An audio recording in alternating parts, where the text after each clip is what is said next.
안녕하세요. 제가 오늘 소개해드릴 책은 바로 맹자입니다. 맹자하면 떠오르는 단어들이 참 많은데요. 성선설, 인의예지, 오륜과 같이 익숙하지만 다소 어려운 말들도 많고요. 또 이런 것들이 과연 현 시대에 필요한 것인가 하는 의문도 가질 수 있습니다. 하지만 맹자를 읽게 되면 그의 사상이 많은 선인들과 지금의 지식인들에게까지 큰 영향을 끼치고 있는 걸 알 수 있고요. 또 중국 문화 형성에도 많은 역할을 했음을 알 수가 있습니다. 중국과 한국에만 가지고 있는 독특한 문화가 있는데요. 바로 글 공부만을 한 선비가 권력의 핵심이 되는 것입니다. 전 세계는 일반적으로 무력을 가진 집단이 중심이 되고 때와 상황에 따라서 성직자 계층이 최상위층을 차지하는 경우가 일반적입니다. 바로 옆나라 일본이 사무라이라고 하는 무를 상징하는 집단이 권력의 핵심인 것처럼 말이죠. 그럼 과연 어떻게 선비가 권력의 핵심이 될 수 있었을까요? 이 물음의 해답은 맹자의 첫 구절 양해왕 이야기의 첫 문장에 나옵니다. 맹자와 양해왕이 만나자 양해왕이 묻습니다. 노인께서는 먼 길을 돌아 여기까지 오셨으니 과인의 나라에 무슨 이득이 있겠습니까? 즉 선비는 나라에 이득을 줄 수 있는 인물이라는 것입니다.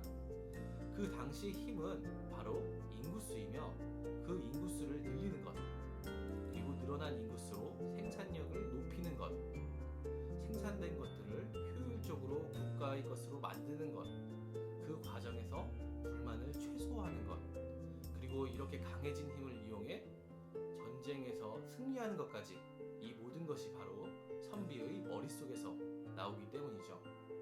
그렇다면 맹자는 양해왕에게 무엇이라고 대답했을까요? 왕께서는 어째서 이득만 말하십니까? 바로 인의가 있을 뿐입니다.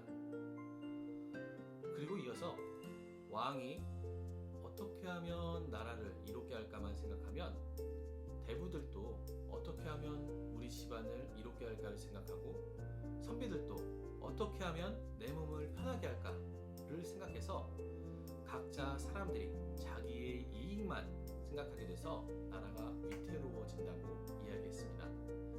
그리고 이어서 칼날로 사람을 죽이는 것과 잘못된 정치로 사람을 죽이는 것과 같다며 정치의 중요성에 대해서 이야기했습니다. 그러면서 동아시아 사상의 뿌리인 유교에 대해서 말합니다. 바로 아까 말했던 성선설, 인의예지, 오륜에 대해서 말이지요. 하지만 맹자는 무조건적인 것에 대해서 말하지 않았습니다. 바로 이런 것들을 이루기 위해서는 물질적인 안정이 필요하고 그것이 기본이 된 상태에서 교육을 통해서 사람이 변한다고 말했습니다. 그리고 그것을 바탕으로 해야 국가의 발전을 이룰 수 있다고 이야기한 것이죠. 하지만 맹자 본인이 지혜가 있으나 형세를 타는 것만 못하고 좋은 농기구가 있으나 때를 기다리는 것만 못하다 라고 말했던 것이 시가 되었을까요? 맹자의 사상은 당시 선비들에게 많은 지지를 받았지만 왕들에게는 채택받지 못했습니다. 바로 그 첫 번째 이유가 시간이 너무 오래 걸린다는 것입니다. 춘추 전국시대의 많은 왕들이 법과 사상을 중심으로 통치를 했는데요. 법을 제정하고 그것을 지키게 하고 지키지 않았을 때 처벌하는 것이 굉장히 빠르고 효율적으로 질서를 잡는 데 유리했기 때문이지요.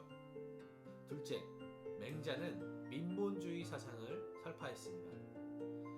백성이 가장 귀하고 사직이 그 다음이며 왕은 가벼움이 된다 라고 말했고, 또 왕이 잘못을 저지르면 한번 간하고 또 간해도 듣지 않으면 왕의 자리를 다른 사람으로 바꾼다고 말했습니다. 즉 이 말은 백성들의 마음을 얻어야 진정한 천자가 된다는 것이지만 왕들의 입장에서는 역성혁명을 경계할 수밖에 없었을 것입니다.